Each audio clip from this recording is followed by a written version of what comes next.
In today's video, I'm going to teach you how to effortlessly send large files via Gmail using Google Drive. This method is especially useful when you're dealing with files larger than 25 megabytes, as Gmail's direct attachment size limit can sometimes be restrictive. Let's make sure you can seamlessly share your files with just a few clicks.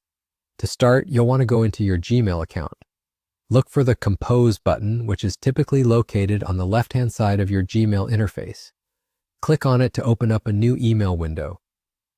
Now, you may already be familiar with composing emails, but today the part we'll focus on is how to include that large file you need to send.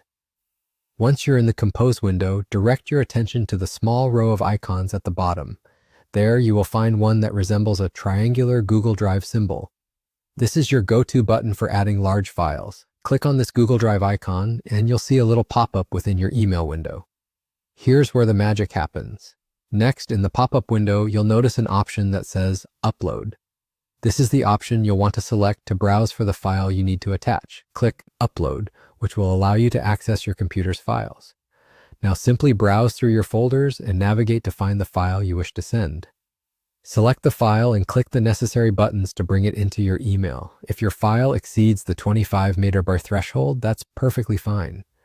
Gmail will automatically adjust to send your file as a Google Drive link instead of an attachment.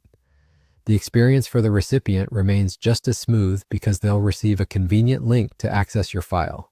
Once your file is uploaded and attached, it's time to fill out the usual email information. Just like any other email, add the recipient's email address in the To field. You also want to add a concise subject so the recipient knows what to expect. Before hitting that Send button, a quick tip: always double-check that the recipient's email address is correct.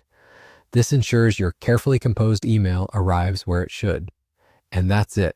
With the click of the Send button, your email, along with the large file, will be on its way to your recipient. Congratulations, you've now saved yourself from the hassle of dealing with file size restrictions. Thank you for tuning in, and happy emailing